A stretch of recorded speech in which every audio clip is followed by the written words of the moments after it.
ক্যাম্পাসে ক্যাম্পাসে ছাত্র সংসদ নির্বাচনের উচ্ছ্বাস, কমবে একাডেমিক সংকট, সুরক্ষিত হবে অধিকার, আশা শিক্ষার্থীদের। আরও বিকশিত হবে গণতন্ত্র, বলছেন বিশ্লেষক।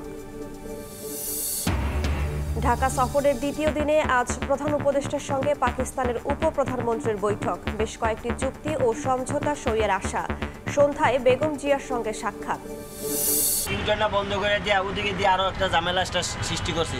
এক রাস্তা দেখতে সোজা খোলা আছে, এটা বন্ধ করে দিয়ে ওই কোন মাথা দিয়ে দিছে, আধা ঘন্টা 2 ঘন্টা ঘুরে আইতেছে।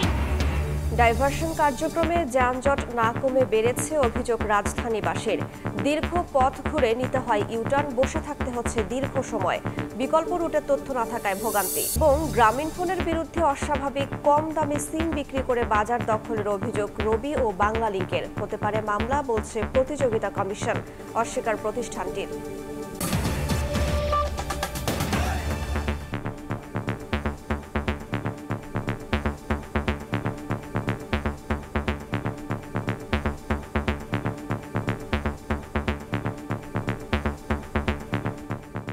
ভোরের সময়ের সঙ্গে আছি আমি রাইসা জান্নাত। ডাকসু নির্বাচন ঘিরে শিক্ষার্থীদের সঙ্গে কুশল বিনিময়ে ব্যস্ত বিভিন্ন প্যানেলের প্রার্থীরা। ছাত্রদল সমর্থিত ভিপি প্রার্থীর শঙ্কা, বট আইডি দিয়ে সামাজিক মাধ্যমে প্রোপাগান্ডা চালিয়ে মব তৈরি করা হতে পারে। আচরণবিধি লঙ্ঘনের অভিযোগ করেছে ছাত্র শিবির প্যানেল। ভোট নিয়ে শঙ্কা জানান ডাকসু ফর চেঞ্জ প্যানেলের ভিপি প্রার্থী বিন ইয়ামিন মোল্লা। বিশৃঙ্খলা সৃষ্টি করলে মাঠ ছেড়ে দেওয়ার ঘোষণা দিয়ে উপাচার্য বলেন, বাধা এলে সবকিছু প্রকাশ করে দেওয়া হবে। ঢাকা বিশ্ববিদ্যালয় কেন্দ্রীয় ছাত্র সংসদ ডাকসু নির্বাচনকে সামনে রেখে শিক্ষার্থীদের সঙ্গে কুশল বিনিময়ে ক্যাম্পাস জুড়ে সরব প্রার্থীরা। শনিবার দুপুরে অমর একুশে হলে কুশল বিনিময় করেন ছাত্রদল সমর্থিত ভিপি প্রার্থী আবিদুল ইসলাম খান। সার্বিক পরিস্থিতি নিয়ে সন্তোষ জানালেও বট আইডি দিয়ে প্রোপাগান্ডার কারণে মব তৈরির শঙ্কা তার। অনেক বট আইডি দিয়ে বিভিন্ন বক্তব্য কাট করে বিভিন্ন জায়গা থেকে নিয়ে প্রার্থীদের বিরুদ্ধে যেভাবে অপপ্রচারে লিপ্ত হচ্ছে, রাজনৈতিকভাবে মোকাবেলা করতে ব্যর্থ হয়ে এভাবে যদি চলতে থাকে লেভেল প্লেইং ফিল্ড ক্ষুণ্ণ অলরেডি হচ্ছে, সামনেও হতেই থাকবে।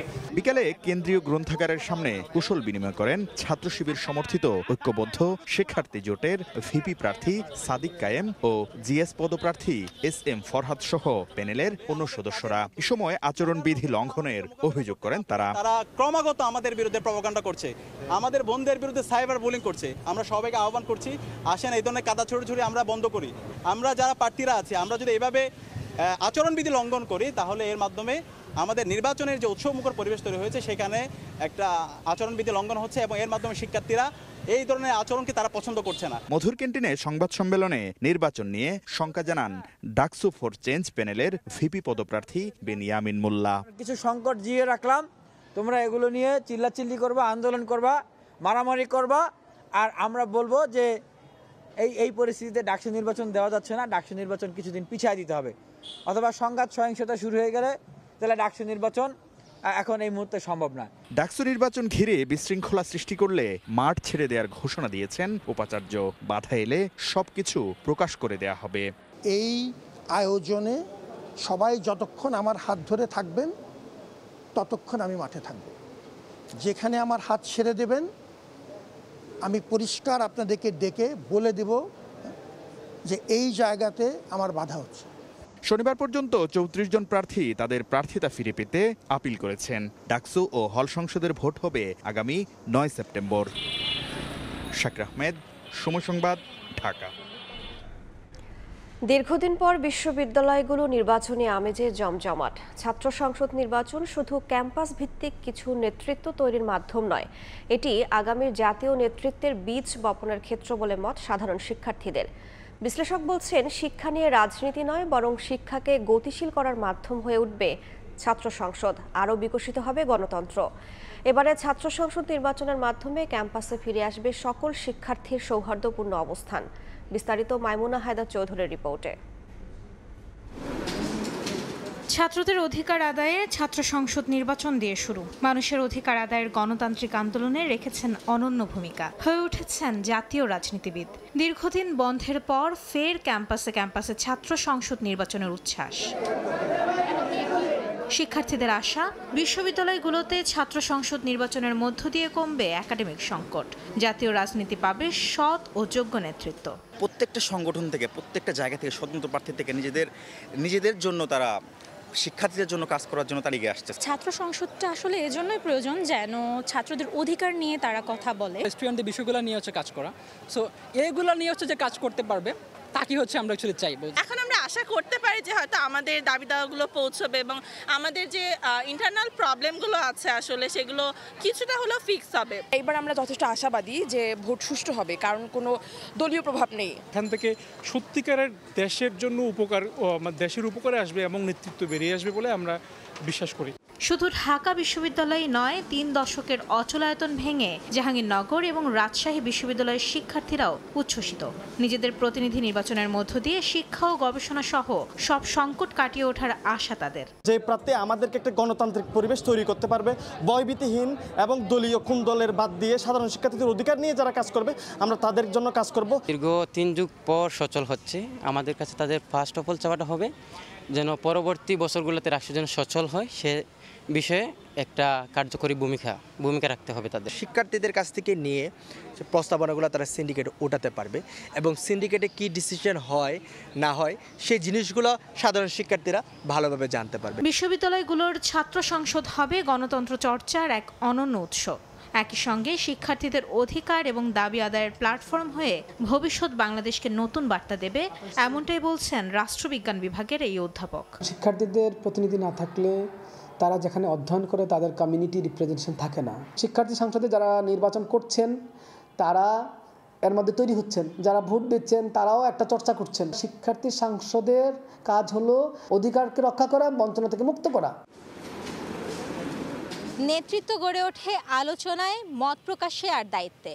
দীর্ঘদিন পর চালু হতে যাওয়া ছাত্র সংসদ হোক ভবিষ্যতের দিশা আর শিক্ষার্থীদের প্রকৃত কণ্ঠস্বর। মাইমুনা হায়দার চৌধুরী, সময় সংবাদ, ঢাকা। জাতীয় নাগরিক পার্টির যুগ্ম আহ্বায়ক সারোয়ার তুষার ফিরলেন সাংগঠনিক কাজে। শনিবার রাত 11:30টার দিকে এক সংবাদ বিজ্ঞপ্তিতে এই সিদ্ধান্তের কথা জানিয়েছে এনসিপি।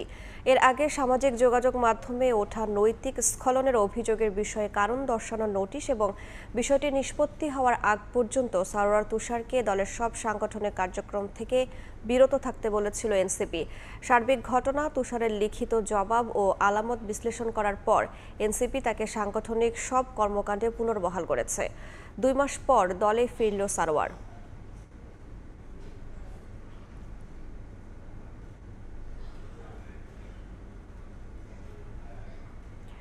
ভোটের সময় প্রার্থীকে দেখতে চায় দেশের মানুষ, তাই পিআর দাবি করে কোনো লাভ নেই বলে জানিয়েছেন বিএনপি নেতারা। জনগণের আকাঙ্ক্ষা না বুঝলে সেই দল টিকবে না বলেও জানান তারা। বৈষম্য কমিয়ে অধিকার প্রতিষ্ঠার সময়ে উগ্রবাদ ছড়িয়ে দেওয়ার চেষ্টায় হতাশা প্রকাশ করেছেন দলটির মহাসচিব।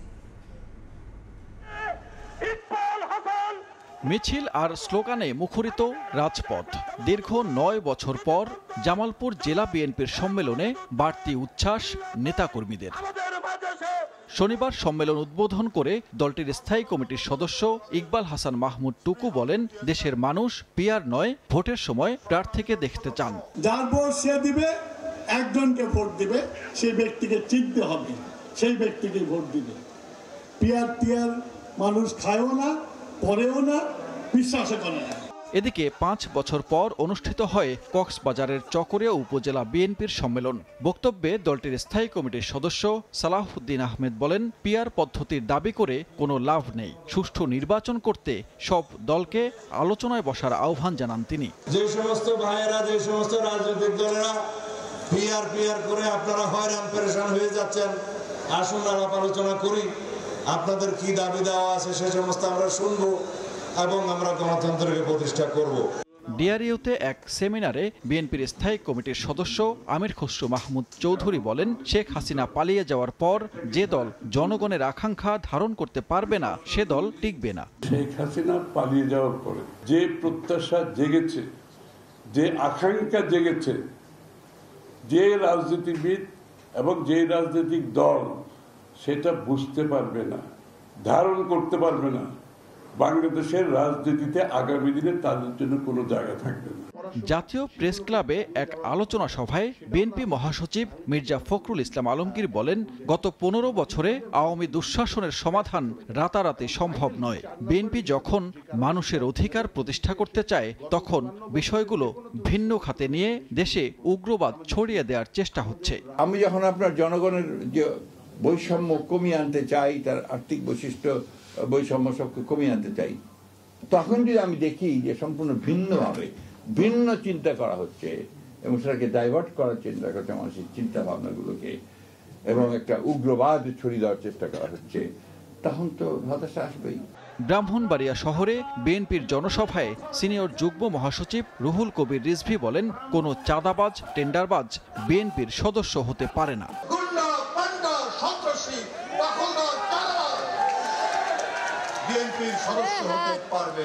সানবীর রূপল, সময় সংবাদ, ঢাকা। গণপরিষদ নির্বাচনের মাধ্যমে নতুন সংবিধান ছাড়া জুলাই সনদে সই করবে না এনসিপি। বিদ্যমান সংবিধানের অধীনে ভোট হলে অংশগ্রহণ নিয়ে সংশয় রয়েছে বলে জানিয়েছেন দলটির সদস্য সচিব আক্তার হোসেন। এদিকে ঐকমত্য কমিশনের সদস্য বদিউল আলম মজুমদার জানিয়েছেন, জুলাই সনদের বাস্তবায়ন প্রক্রিয়া বের করতে বিশেষজ্ঞদের মতামত নিচ্ছে কমিশন।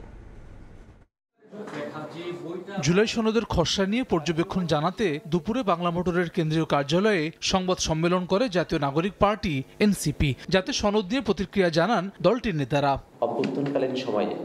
এ সময় বিদ্যমান সংবিধানের অধীনে ভোট হলে তাতে এনসিপির অংশগ্রহণ নিয়ে সংশয় জানিয়ে দলটির সদস্য সচিব আক্তার হোসেন বলেন, গণপরিষদ নির্বাচনের মাধ্যমে নতুন সংবিধান ছাড়া জুলাই সনদে স্বাক্ষর করবে না তার দল।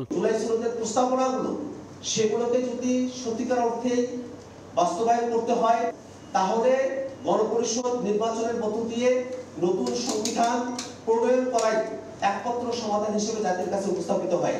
যদি সরকার সামনে নতুন সংবিধানের বিষয়ে জুলাই সনদের বিষয়গুলোকে অপরিপূর্ণ রেখে সেটাকে বাস্তবায়ন না করে নির্বাচনের দিকে অগ্রসর হয়, সেই নির্বাচনে জাতীয় নাগরিক পার্টি অংশগ্রহণ করবে কিনা সে ব্যাপারে আমাদের এখনো পর্যন্ত আমাদের মধ্যে সংশয়ের জায়গা রয়েছে। এদিকে বিকেলে রাজধানীর মাতৃভাষা ইনস্টিটিউশনে জুলাই সনদ আকাঙ্ক্ষা ও বাস্তবায়ন শীর্ষক আলোচনা সভা করে বৈষম্য বিরোধী ছাত্র আন্দোলন, যাতে অংশ নিয়ে ৭২-এর সংবিধানে নয় জুলাই সনদের অধীনে নির্বাচন এবং শপথ আয়োজনের দাবি জানান বক্তারা।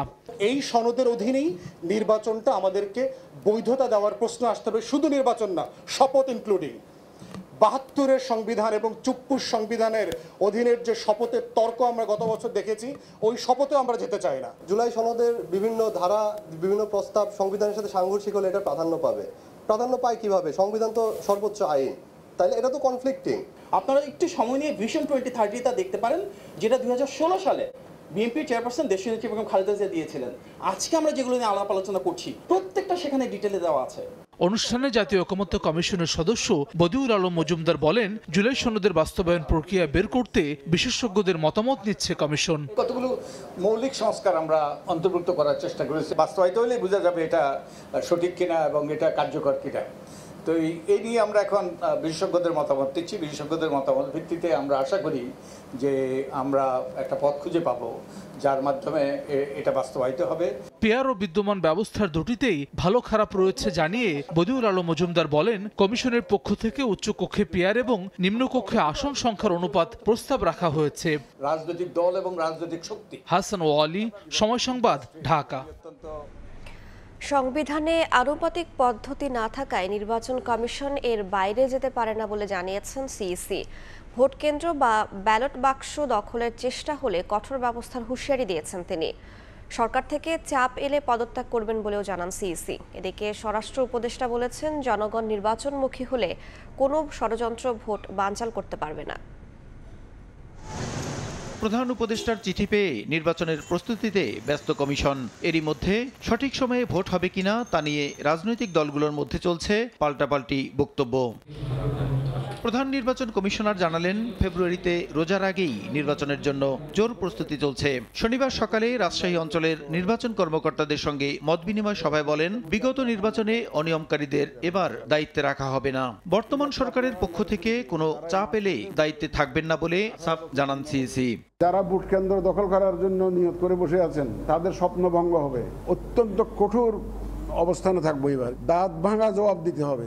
ভোট জালিয়াতিতে যারা জড়িত ছিল তাদেরকে তো অবশ্যই আমরা দায়িত্বে রাখবো না। যেদিন সরকার চাইবে ওনার হুকুম মতো কাজ করতে, আমাকে চেয়ারে দেখবেন আপনারা। আনুপাতিক পদ্ধতি সংবিধানে নেই উল্লেখ করে সিইসি বলেন, বিধান পরিবর্তনের আগে এর বাইরে যেতে পারে না কমিশন। পিআর পদ্ধতি তো বিভিন্ন রাজনৈতিক দল দাবি করতেছে, এটা তো আমাদের কনস্টিটিউশনে নাই। আমরা শাসনতন্ত্র এবং আইন দ্বারা গাইডেড, এর বাইরে আমরা যেতে পারি না। এদিকে রাজধানীর মিরপুরে বিএডিসির হিমাগার পরিদর্শনকালে সাংবাদিকদের প্রশ্নের জবাবে স্বরাষ্ট্র উপদেষ্টা বলেন, জনগণ নির্বাচনমুখী হলে সামাজিক মাধ্যমে নেতিবাচক প্রচারণা কিংবা কোনো ধরনের ষড়যন্ত্রই ভোট বানচাল করতে পারবে না। নির্বাচনের আগে অবৈধ প্রায় সব অস্ত্র উদ্ধার হওয়ার আশা তার। জনগণ হলো ডিসিশন নেবে। জনগণ যেই সময় ভোটারমুখী হয়ে যাবে এবং পলিটিক্যাল পার্টিগুলো যেন ভোটারমুখী হয়ে যাবে, সেই সব দেখবেন এইসব কিছু কেউ কোনো বাধা দিতে পারবে না। ইলেকশনের আগে আমরা আশা করতেছি প্রায় অবশ্যই আমরা উদ্ধার করে ফেলব। এদিকে গাজীপুরে আনসার বাহিনীর প্রশিক্ষণ সমাপনী অনুষ্ঠানে বাহিনীর মহাপরিচালক জানান, আগামী নির্বাচনে দায়িত্ব পালনে প্রস্তুত 6.5 লাখ আনসার সদস্য। 6.5 লক্ষ আমাদের সদস্য পুরো সারা দেশব্যাপী নির্বাচনে মোতায়েনে থাকবে। শক্তিশালী সুবৃহৎ বাহিনী, যেটা কিনা প্রতিটা ভোট কেন্দ্রের নিরাপত্তায় মৌলিক কাজগুলো করবে। নিয়মিত প্রশিক্ষণের মাধ্যমে আনসার বাহিনীকে আরও দক্ষ করা হচ্ছে বলেও জানান মহাপরিচালক। প্রসূন আশিস, সময় সংবাদ, ঢাকা। ঢাকা সফরের দ্বিতীয় দিনে আজ প্রধান উপদেষ্টার সঙ্গে বৈঠক করবেন পাকিস্তানের উপপ্রধানমন্ত্রী ও পররাষ্ট্রমন্ত্রী ইসহাক দার। বৈঠকে বেশ কয়েকটি চুক্তি ও সমঝোতা সই হতে পারে। সন্ধ্যায় বেগম খালেদা জিয়ার সঙ্গে সাক্ষাৎ করবেন পাকিস্তানের উপপ্রধানমন্ত্রী। এর আগে শনিবার দেশটির দূতাবাসে বৈঠক করেছেন এনসিপি, জামায়াত ও বিএনপি নেতাদের সঙ্গে। সার্ক কার্যকর আগামী নির্বাচন, প্রতিরক্ষা সহযোগিতা বিষয়ে আলোচনার পাশাপাশি উঠে আসে ৭১ প্রসঙ্গ। দ্বিপাক্ষিক সম্পর্কে নতুন মাত্রা যোগ করতে 2 দিনের সফরে ঢাকায় পাকিস্তানের উপপ্রধানমন্ত্রী ও পররাষ্ট্রমন্ত্রী ইসহাক দার। শনিবার দুপুরে হযরত শাহজালাল আন্তর্জাতিক বিমানবন্দরে পৌঁছালে তাকে স্বাগত জানান পররাষ্ট্র সচিব। এদিন পাকিস্তান দূতাবাসের আমন্ত্রণে ইসহাক দারের সঙ্গে বৈঠক করে এনসিপি, জামাত ও বিএনপির প্রতিনিধি দল। বৈঠক শেষে নেতারা জানান, ভারতের বাধা এড়িয়ে সার্ক কার্যকরের উপায়, প্রতিরক্ষা সহযোগিতা, আগামী নির্বাচন ও ৭১-এর মুক্তিযুদ্ধ নিয়ে আলোচনা হয়েছে। আমরা তাদেরকে বলেছি ৭১ ইস্যুটা দ্রুত সলভ করা উচিত। তারা বলেছে তারা এটাতে অগ্রগামী। গোটা দক্ষিণ এশিয়ায় আমরা যেসব প্রতিবেশী দেশগুলো রয়েছে তাদের মধ্যকার সম্পর্ক হবে ভ্রাতৃত্বের, এবং তাদের মধ্যে কোনো ধরনের হেজিমনি, কোনো ধরনের আগ্রাসন, কোনো ধরনের আধিপত্যবাদী মানসিকতা থাকবে না। আমরা বলেছি যে সমস্ত আনসেটেলড ইস্যুস আছে সেগুলো যেন খুবই কনজেনিয়াল অ্যাটমসফিয়ারে এটা দ্রুত শেষ করা দরকার। রোববার প্রধান উপদেষ্টা ও পররাষ্ট্র উপদেষ্টার সঙ্গে বৈঠকে 2 দেশের সরকারি ও কূটনৈতিক পাসপোর্টধারীদের ভিসা বিলোপ সহ 5-6টি চুক্তি ও সমঝোতা স্মারক সই হওয়ার কথা রয়েছে। এদিকে বেগম খালেদা জিয়ার সঙ্গে সাক্ষাৎ করবেন পাকিস্তানের উপপ্রধানমন্ত্রী। আদনান তুর্য, সময় সংবাদ, ঢাকা। ভোরের সময় আরও থাকছে, ময়মনসিংহ মেডিকেল ঘিরে গড়ে উঠেছে ৩০০-র বেশি হাসপাতাল ও ডায়াগনস্টিক সেন্টার। লাইসেন্স নবায়ন আছে মাত্র 20টির। কঠোর ব্যবস্থা নেওয়ার হুঁশিয়ারি সিভিল সার্জনের।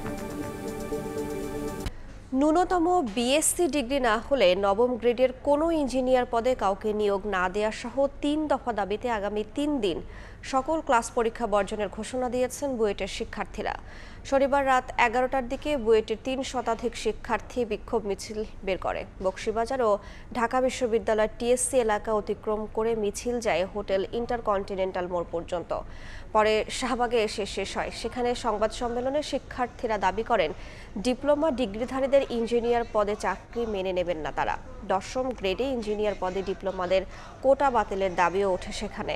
এ সময় বিএসসি ইঞ্জিনিয়ার ছাড়া কেউ যাতে ইঞ্জিনিয়ার পদ ব্যবহার করতে না পারে সেই দাবিও করেন তারা।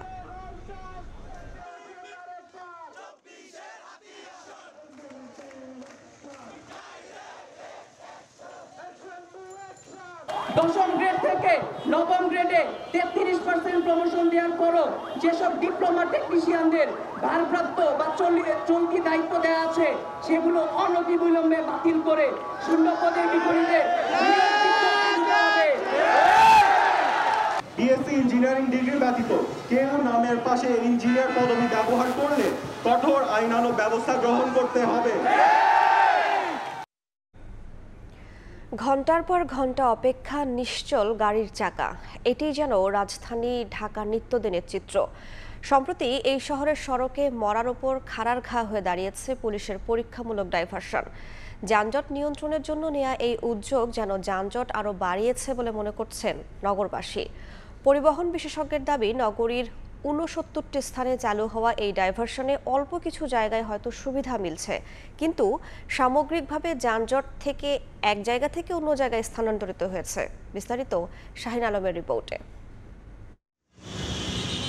যাত্রী নিয়ে মহাখালী থেকে হাতিরপুল আসছিলেন সিএনজি চালক সাইফুল। কারওয়ান বাজারের সার্ক ফোয়ারা মোড় পার হয়ে হাতিরপুল ঢোকার মুখে গিয়ে বিপাকে পড়েন তিনি, কারণ রাস্তা বন্ধ। পুরো ঢাকা শহরটা এরকম করে খালি বেড়া দিছে, এক রাস্তা দেখতে সোজা খোলা আছে, এটা বন্ধ করে দিয়ে ওই কোন মাথা দিয়ে দিছে আধা ঘন্টা ২ ঘন্টা ঘুরে আইতেছে। কোনো পূর্ব ঘোষণা ছাড়াই সম্প্রতি এই পথে ঢোকা বা বেরোনো দুটি পথ বন্ধ করেছে পুলিশ, যে কারণে সাইফুলের মতো প্রতিনিয়ত ভোগান্তিতে পড়ছেন অসংখ্য যাত্রী ও চালক। গন্তব্যে যেতে প্রত্যেকটি যানবাহনকে অন্তত ১ থেকে ১.৫ কিলোমিটার রাস্তা বেশি ঘুরতে হচ্ছে, সঙ্গে যানজট আছেই। অনেক কষ্টই ভোগান্তি এই রাস্তাটা বন্ধ করাতে, কারণ মাল আইতে পারে না, মাছ কালিয়ে তরকারি এই মাথাতে ঘুরে কই যাবো, এই রাস্তাটা বন্ধ, আমি যাবো কই? আমাদেরও কিছু দোষ আছে, যেটা আছে বড় বড় গাড়িগুলো যায়, যেটা যাওয়ার জন্য উপযোগী নয়। সম্প্রতি ঢাকা মেট্রোপলিটন পুলিশ রাজধানীবাসীকে যানজটের হাত থেকে কিছুটা মুক্তি দিতে শহরের বিভিন্ন মোড়ে ডাইভারশন কর্মসূচি চালু করেছে,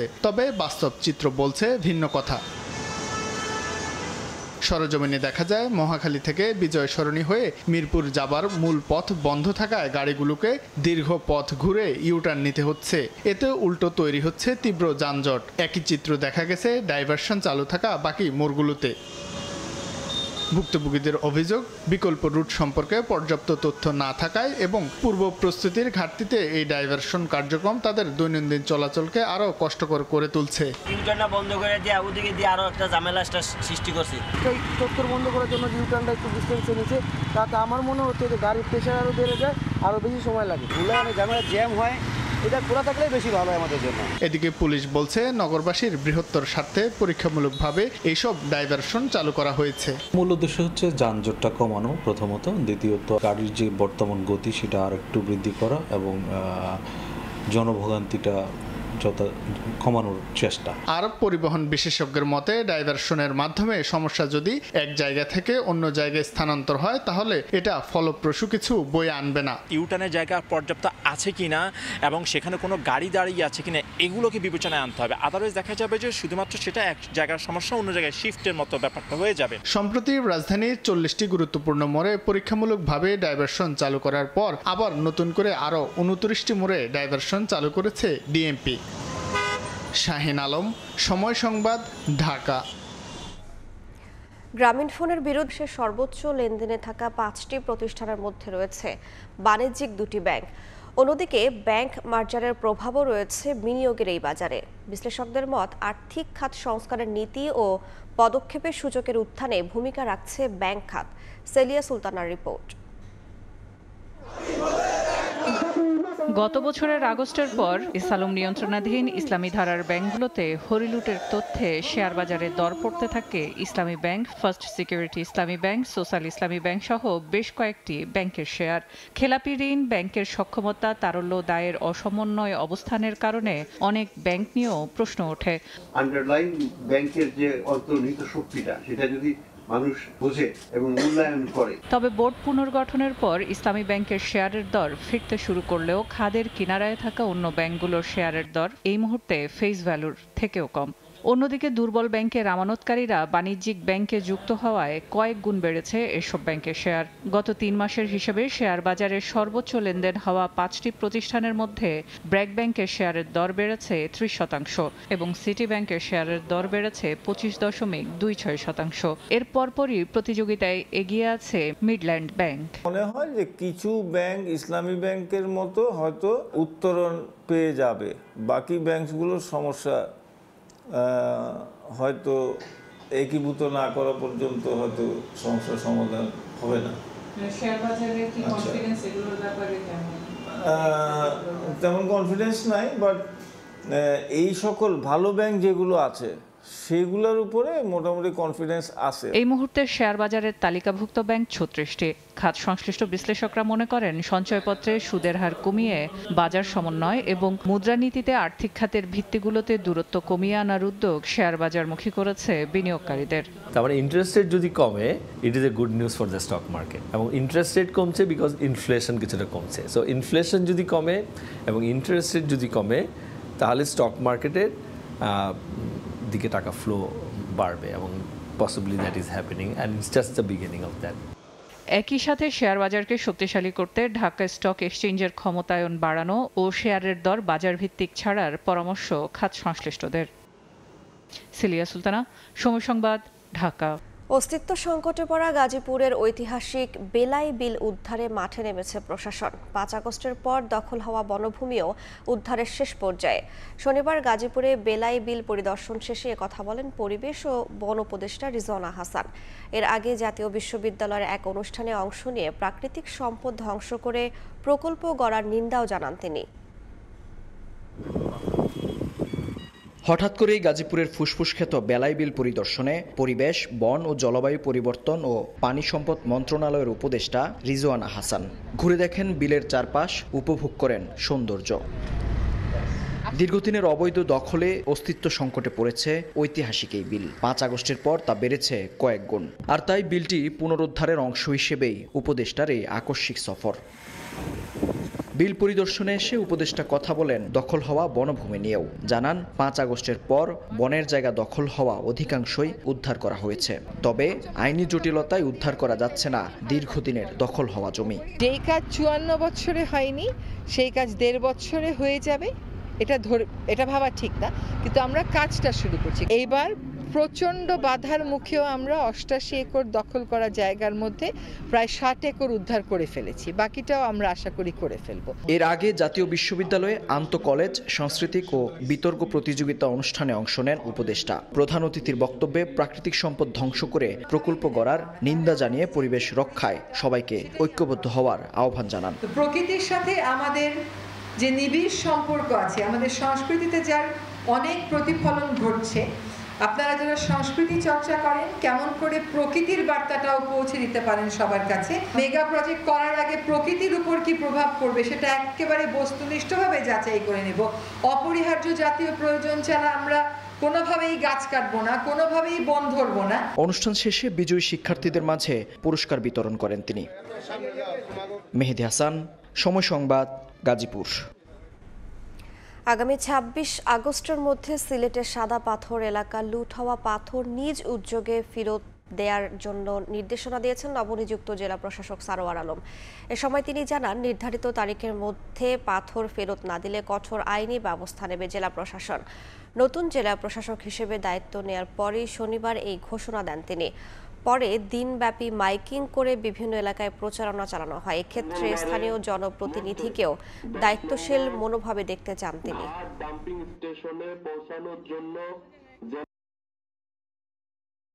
এখনো তো অনেকের কাছে এই পাথরগুলো আছে, তো যাদের কাছে পাথর আছে এটা সেটাই নিজ দায়িত্বে নিজের ব্যবস্থা করে নিজে ট্রাক ভরে উৎসমুক্ত রেখে আসবে গোলাগঞ্জে। যদি এই 26 তারিখের মধ্যে যদি আপনার যদি না থাকে, মানে না করে এইটা 26 তারিখের পরে আমরা যাদেরকেই পাবো, যার কাছে পাবো, মামলা হবে, জেলহাজত করা হবে। এদিকে পরিবেশ রক্ষায় সবাইকে পাশে থাকার আহ্বান জানিয়েছেন সিলেটের নতুন জেলা প্রশাসক সারোয়ার আলম। শনিবার বিকেলে সরকারি আলিয়া মাদ্রাসা মাঠে পক্ষকালব্যাপী বৃক্ষমেলার সমাপনী অনুষ্ঠানে কথা বলেন তিনি। এ সময় সিলেটের উন্নয়নে পরিবেশ রক্ষায় সবাইকে ঐক্যবদ্ধভাবে পাশে থাকার প্রত্যয় জানান সারোয়ার আলম। মেলায় 7টি স্টলে ফল ফুল সহ বিভিন্ন ধরনের প্রায় 80 লাখ টাকার গাছ বিক্রি হয়। পরে মেলায় অংশগ্রহণকারীদের মাঝে সনদপত্র বিতরণ করা হয়।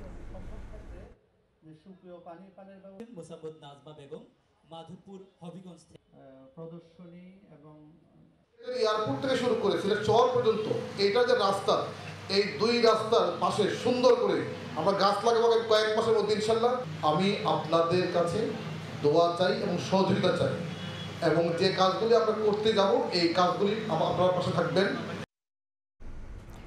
খাগড়াছড়ি সরকারি উচ্চ বিদ্যালয়ের নবনির্মিত প্রধান ফটকের উদ্বোধন করা হয়েছে। শনিবার সকালে ফটকটির উদ্বোধন করেন পার্বত্য চট্টগ্রাম বিষয়ক মন্ত্রণালয়ের উপদেষ্টা সুপ্রদীপ চাকমা।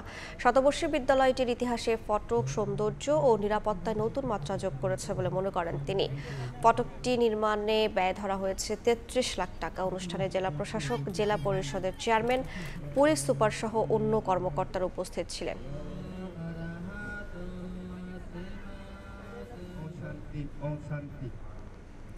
হাওর ও চরাঞ্চলের শিক্ষকরা শহরে বদলি হতে চান, এটিকে সামাজিক ও রাজনৈতিক সমস্যা হিসেবে উল্লেখ করেছেন প্রাথমিক ও গণশিক্ষা মন্ত্রণালয়ের উপদেষ্টা। শনিবার দুপুরে কিশোরগঞ্জ শিল্পকলা একাডেমিতে প্রাথমিক শিক্ষক ও শিক্ষা কর্মকর্তাদের সঙ্গে মতবিনিময় শেষে সাংবাদিকদের প্রশ্নের জবাবে এ মন্তব্য করেন উপদেষ্টা।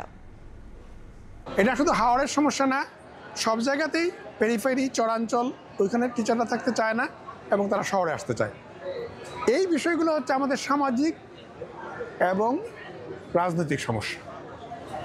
শুধুমাত্র আমাদের যদি সমস্যা হতো এটা সমাধান করা যেত, কারণ আমাদের নিয়ম কি? আমাদের নিয়ম শিক্ষকরা উপজেলা ভিত্তিতে নিয়োজিত হবেন, চাকরি পাবেন, সেখানে থাকবেন। কিন্তু বদলির বিষয়গুলো কোত্থেকে আসে? উপর থেকে আসে। তদবিরগুলো কোত্থেকে আসে? উপর থেকে আসে। সমস্যাগুলো এগুলো কিসের সমস্যা? এগুলো আমাদের সামাজিক সমস্যা, আমাদের রাজনৈতিক সমস্যা। গাইবান্ধার সুন্দরগঞ্জে মাওলানা ভাসানী সেতুর বিদ্যুৎ সংযোগের তার চুরির ঘটনায় মামলা করা হয়েছে। শনিবার রাতে সেতুর সিকিউরিটি ইনচার্জ নূর আলম বাদী হয়ে সুন্দরগঞ্জ থানায় মামলা করেন। বিষয়টি নিশ্চিত করে জেলা এলজিইডি নির্বাহী প্রকৌশলী উজ্জ্বল চৌধুরী জানান, মামলায় কারো নাম উল্লেখ করা হয়নি, তবে 5,10,000 টাকার সংযোগ তার চুরির কথা বলা হয়েছে। এর আগে গত 20 আগস্ট সেতুটির আনুষ্ঠানিক উদ্বোধন করা হয়। পরদিন সেতু কর্তৃপক্ষ বিদ্যুৎ সংযোগ দিতে গেলে তার চুরির বিষয়টি নজরে আসে।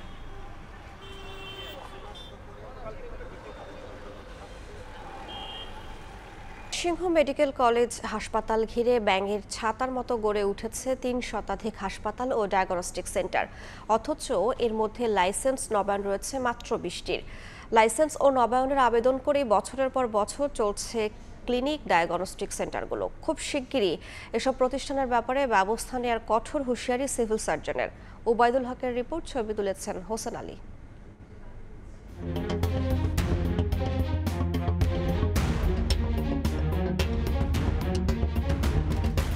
গত 13 আগস্ট ময়মনসিংহ নগরীর ব্রাহ্মপল্লী এলাকায় অভিযান চালায় র্যাবের ভ্রাম্যমাণ আদালত। অভিযানে 8টি বেসরকারি হাসপাতাল ও ডায়াগনস্টিক সেন্টারকে 7,10,000 টাকা জরিমানা ও 8 জনকে জেল দেয়া হয়। অব্যবস্থাপনা, অস্বাস্থ্যকর পরিবেশ এবং লাইসেন্স না থাকায় প্রতিষ্ঠানগুলো বন্ধ রাখার নির্দেশ দেন ভ্রাম্যমাণ আদালত। তবে কয়েকদিন না যেতেই আগের রূপে সেই হাসপাতাল ডায়াগনস্টিক সেন্টারগুলো অনুমতি ছাড়াই চলছে কার্যক্রম।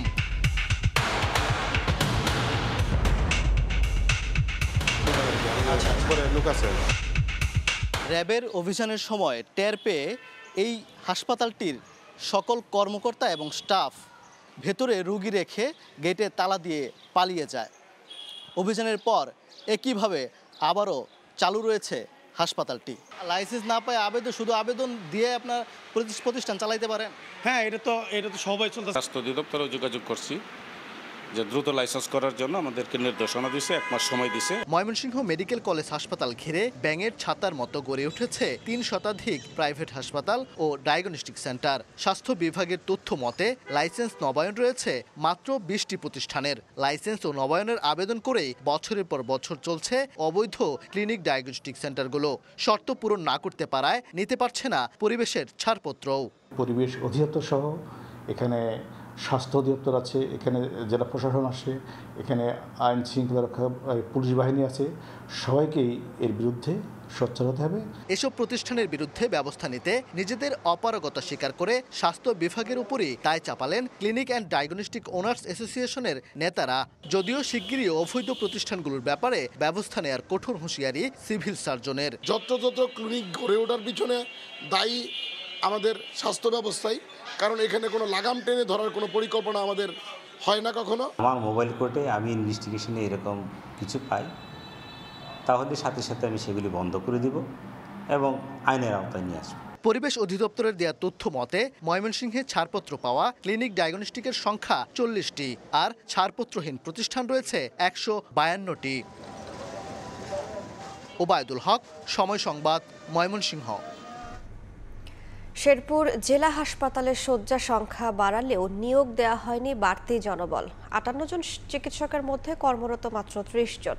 রয়েছে ওষুধের সংকট ও দালালদের দৌরাত্ম্য। এতে চরম ভোগান্তিতে সেবা নিতে আসা রোগী ও স্বজনরা। তবে কোনো সমাধান দিতে পারেনি সিভিল সার্জন। শহীদুল ইসলাম হীরার পাঠানো তথ্য ও বাবু চক্রবর্তীর ছবি নিয়ে রিপোর্ট। শয্যা সংকটে শিশু ওয়ার্ডের মেঝেতে চলছে চিকিৎসা, তবে পাশেই রাখা ডাস্টবিন, আশপাশও নোংরা। পরিষ্কার করার জন্য নেই পর্যাপ্ত লোকবল। শেরপুরে সরকারি স্বাস্থ্যসেবার সবচেয়ে বড় জায়গা জেলা হাসপাতাল। প্রতিদিন রোগীদের উপচে পড়া ভিড় লেগে থাকে এখানে। তবে জনবল সংকটে ব্যাহত হচ্ছে স্বাস্থ্যসেবা।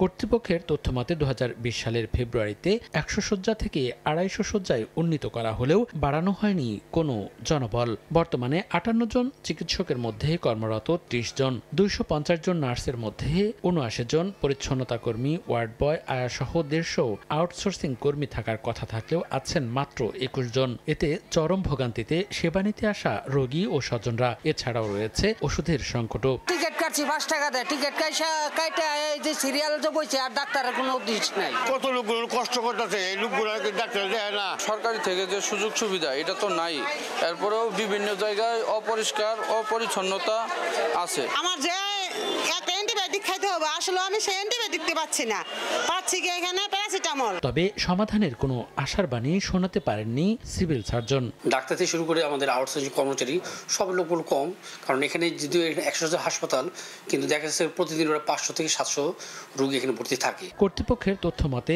শেরপুর জেলা হাসপাতালের সব বিভাগ মিলিয়ে প্রতিদিন 1000-এর বেশি রোগী স্বাস্থ্যসেবা নেন। সময় সংবাদ, শেরপুর। ইন্ডিয়ার প্রলোভনে নেত্রকোনার বারহাট্টায় অন্তত 5টি গ্রাম থেকে প্রায় 25 লাখ টাকা হাতিয়ে নেওয়ার অভিযোগ উঠেছে। এমনকি অভিযুক্ত গণজাগরণ সমাজ কল্যাণ সংস্থা নামে কোনো এনজিও তালিকাভুক্ত নয় বলে নিশ্চিত করেছে সমাজসেবা অধিদপ্তর। আর পুলিশ বলছে অভিযোগ পাওয়ার পর বিষয়টি তদন্ত শুরু করা হয়েছে। আলপনা বেগমের পাঠানো তথ্য ও আবু সুফিয়ানের ছবি নিয়ে রিপোর্ট।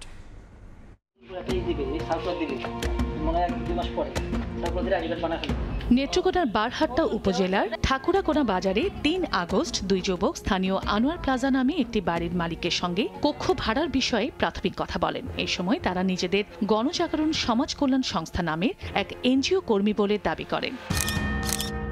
3 থেকে 6 আগস্ট তারা ওই গ্রামের বিভিন্ন মানুষের সঙ্গে কথা বলে সংস্থার নানা প্রলোভন দেখান। ছাড়িপোড়া, বাউসি, 22 কদম দেউলি সহ 5টি গ্রামে 25টি সমিতি গঠন করে তারা। এলাকাবাসী জানান স্বল্প সুদে ঋণ বিতরণের কথা বলে জামানত হিসেবে প্রত্যেকের কাছ থেকে গড়ে 11,000 টাকা করে নেয় ওই যুবকেরা।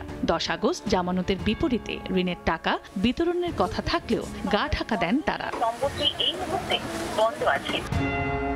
এর মধ্যে অন্তত 25 লাখ টাকা জমা দেন গ্রামবাসী। প্রতারণার বিষয়টি বুঝতে পেরে তারা বারহাট্টা থানায় লিখিত অভিযোগ করেন। 2 জন লোক আসলো, 1 লাখ করে টাকা দিব, 1 বছরে 10,000 টাকা সুদ দিলেই হবে। গরম করছি, 16,100 টাকা জমা দিছি, আমার 3 লাখ টাকা দেব রবিবারে, সন্ধ্যার সময় হেরা উদাও। এদিকে আনোয়ার প্লাজায় ভাড়ার বিষয়ে প্রাথমিক কথা বলার পর আর মালিকের সঙ্গে দেখা করেনি অভিযুক্তরা। সমিতি আসলে এখানে ভাড়ার কথাবার্তা চলছিল, এখনো তারা বায়নাপত্র করে নাই। জেলা সমাজসেবা অধিদপ্তর বলছে গণজাগরণ সমাজ কল্যাণ সংস্থা নামে কোনো এনজিও তাদের তালিকাভুক্ত নয়। আর পুলিশ বলছে অভিযোগ পাওয়ার পর বিষয়টি তদন্ত করা শুরু হয়েছে। এই সংগঠনটা আমাদের নেত্রকোনা জেলা অবস্থিত নয়, দুটি সমাজসেবা নিবন্ধন সংস্থা হয়ে থেকে সেক্ষেত্রে অবশ্যই আমরা কোথায় দেখব তাদের গঠন তাদের কার্যপরিধি কী রয়েছে এবং তারা কী কাজটা করতে পারে। এই অভিযোগটা যখন পেয়েছি এটা আমরা সর্বোচ্চ গুরুত্ব দিয়ে দেখছি এবং এর সাথে এই প্রতারণার সাথে যারা জড়িত প্রত্যেকে আমরা খুঁজে বের করার চেষ্টা করছি। সমাজসেবা অধিদপ্তরের তথ্য মতে নেত্রকোনায় 700 বেসরকারি আর্থিক প্রতিষ্ঠান বর্তমানে কাজ করছে। সময় সংবাদ, নেত্রকোনা। ভোরের সময় 3 চাকার যানের বেপরোয়া চলাচলে নাকাল মৌলভীবাজারের শ্রীমঙ্গলবাসী। শহরের মূল সড়কের দুপাশে স্ট্যান্ড নির্মাণ করায় প্রায়ই জটলা লেগে থাকে। এতে প্রতিটি যানবাহনকে ধীর গতিতে চলতে হয়, এমনকি অনেক সময় যানজট লাগে। এতে স্থানীয়দের সঙ্গে পর্যটকদেরও ভোগান্তি পোহাতে হয়। তবে শিগগিরই 3 চাকার যানের জন্য অন্যত্র আলাদা স্ট্যান্ড নির্মাণের পরিকল্পনার কথা জানান পৌর প্রশাসক। শাহ অলিদুর রহমানের পাঠানো তথ্য ও মোহাম্মদ ইয়ারুপ আহমেদের ছবি নিয়ে রিপোর্ট। মূল সড়কের উপর সিএনজি ও অটোরিকশার স্ট্যান্ড, এ কারণে রাস্তায় তৈরি হয়েছে জটলা। মৌলভীবাজারের পর্যটন উপজেলা শহর শ্রীমঙ্গল। প্রতি বছর হাজারো পর্যটক এ শহরে বেড়াতে আসেন, তবে সবাইকে বিপাকে পড়তে হয় শহরের অতিরিক্ত 3 চাকার যানের কারণে। রাস্তার দুপাশে স্ট্যান্ড নির্মাণ করায় প্রায় জটলা লেগে থাকে। এতে প্রতিটি যানবাহনের ধীরগতিতে চলতে হয়, এমনকি অনেক সময় যানজটের সৃষ্টি হয়। এতে স্থানীয়দের সঙ্গে পর্যটকদেরও ভোগান্তি পোহাতে হয়। এখানে স্থায়ী কোনো বাস টার্মিনাল নাই, বাসগুলো রাস্তায় ফেলে দাঁড়ায়, বাচ্চাদেরকে টাইম মতো স্কুলে পৌঁছাতে পারছে না। প্রতিদিন শহরে যানজট লেগেই আছে, যানজট কারণে অনেক গাড়ি ঘোড়া ঢুকতে পারে না, চরম আকার যাত্রীদের ভোগান্তি হয়। সচেতন সমাজের প্রতিনিধিরা বলছেন এসব অনিয়ম নিরসনে প্রয়োজন দীর্ঘমেয়াদী পরিকল্পনা। আর শিগগিরই 3 চাকার যানের জন্য অন্যত্র আলাদা স্ট্যান্ড নির্মাণের পরিকল্পনার কথা জানান পৌর প্রশাসক। অপ্রচলিত যে যানবাহন আছে এগুলোকে পুরোপুরি নিয়ন্ত্রণের আওতায় আনতে হবে। স্বল্পমেয়াদী, মধ্যমেয়াদী বা দীর্ঘমেয়াদী পরিকল্পনা বাস্তবায়ন যদি করতে পারি, তা আমার মনে হয় যে আমরা একটা সুফল পাবো। যদি এই শৃঙ্খলাভাবে আমরা যেতে পারি তাহলে আমরা এই যানজট আমাদের স্টাক হয়ে থাকতে হবে না। আমাদের ইতিমধ্যে জায়গা খোঁজাখুঁজির কাজ অব্যাহত রাখছি, সেটা হবিগঞ্জ রোডেই। শ্রীমঙ্গল উপজেলা শহরে প্রায় 25,000 সিএনজি ও ব্যাটারি চালিত অটোরিকশা নিয়মিত চলাচল করে। সময় সংবাদ, মৌলভীবাজার। ভোরের সময় আরো থাকছে। Among this August gathering, I want to open my heart and say, I respect people, I worship people. নিজ দলের শোডাউনে বিজেপিকে ফ্যাসিবাদী বললেন ভারতের দক্ষিণী চলচ্চিত্রের অভিনেতা থালাপতি বিজয়। মোদির সমালোচনায় সোচ্চার, তামিলনাড়ুর শাসককেও হুঁশিয়ারি। চাহিদা বাড়ায় ভারত থেকে আমদানি বেড়েছে কাঁচামরিচের। কেবল বেনাপোল বন্দর দিয়ে গত 1 মাসে এসেছে 1356 মেট্রিক টন। তবে দাম না কমায় ক্ষোভ প্রকাশ করেছে ক্রেতারা। বিক্রেতারা বলছেন চাহিদা যোগানের উপর নির্ভর করেই দাম নির্ধারণ করছেন তারা। বেনাপোল প্রতিনিধি আজিজুল হকের তথ্য, শাওন হোসেনের ছবিতে রিপোর্ট। বৃষ্টি বর্ষায় কখনো কখনো সরবরাহে টান পড়ে বাজারে বেড়ে যাচ্ছে কাঁচা মরিচের দাম। যোগান বাড়িয়ে দাম কমাতে ভারত থেকে গেল 12 জুলাই থেকে বেনাপোল বন্দর দিয়ে মরিচ আমদানি করছেন ব্যবসায়ীরা। 20 আগস্ট পর্যন্ত এসেছে 1356 মেট্রিক টন।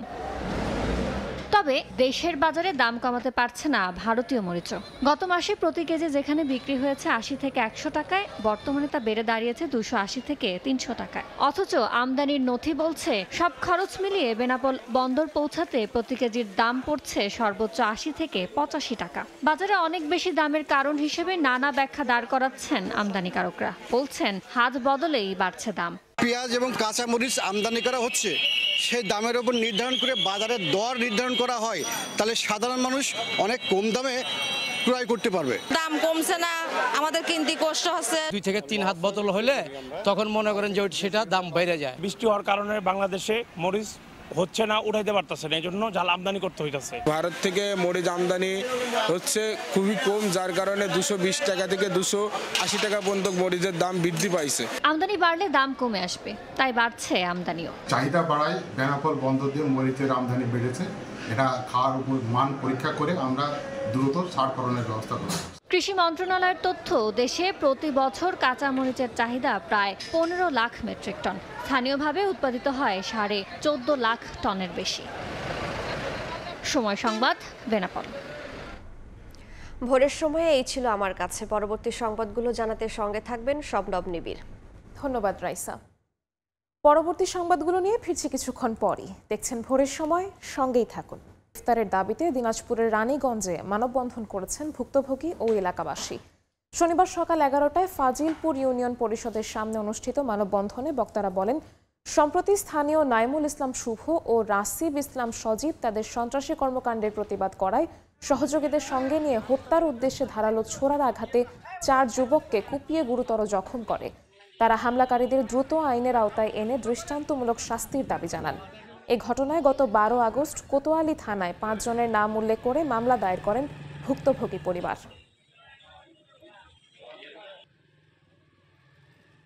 সংস্কার না করায় চলাচল অনুপযোগী হয়ে পড়েছে হবিগঞ্জ পৌরসভার নারায়ণপুর জালালাবাদ সড়ক। পুরো রাস্তা জুড়ে খানাখন্দ, কোথাও দেবে গেছে মাটি। বৃষ্টির পানিতে সৃষ্টি হয়েছে জলাবদ্ধতা। এতে ভোগান্তিতে স্থানীয় 4টি গ্রামের বাসিন্দারা।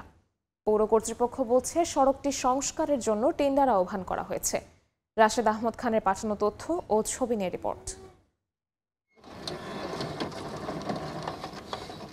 সড়ক জুড়ে খানাখন্দ, কোথাও দেবে গেছে মাটি। বৃষ্টির পানিতে সৃষ্টি হয়েছে জলাবদ্ধতা।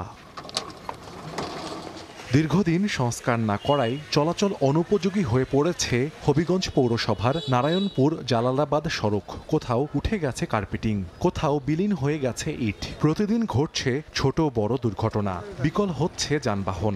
স্থানীয়দের অভিযোগ, বারবার সড়ক সংস্কারের দাবি জানানো হলেও ব্যবস্থা নেয়নি কর্তৃপক্ষ। এত বাজে একটা রাস্তা, মানে এই রাস্তাটা যাতায়াত করার মতো কোনো সুবিধা নাই। বৃষ্টি আসলে অনেক খাদাল হয়ে যায়, আসা যাওয়ার জন্য অনেক সম্মুখীন হওয়া লাগে। হসপিটালে যাইতে, চিকিৎসা করতে অনেক ভোগান্তি হয়ে যায়, গাড়ি ঘোড়া পাওয়া যায় না। গর্ভবতী মহিলা যাইতে খুব একটা কষ্টকর। স্কুল কলেজে যাওয়ার সময় অনেক ভোগান্তি সমস্যা হয়। রাস্তাটা আপাতত মেরামত করছি, এখন আমরা পৌরসভার কাছে দ্রুত দাবি জানাই এটা মেরামত করে দেওয়ার জন্য। পৌর কর্তৃপক্ষ বলছে, সড়কটি সংস্কারের জন্য টেন্ডার আহ্বান করা হয়েছে। শীঘ্রই সংস্কার শুরুর আশ্বাস সংশ্লিষ্ট কর্মকর্তার।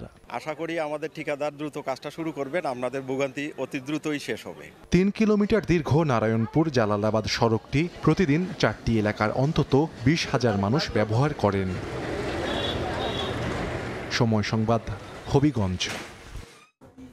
টানা কয়েক সপ্তাহের বৃষ্টিতে সৃষ্টি হয়েছে জলাবদ্ধতা।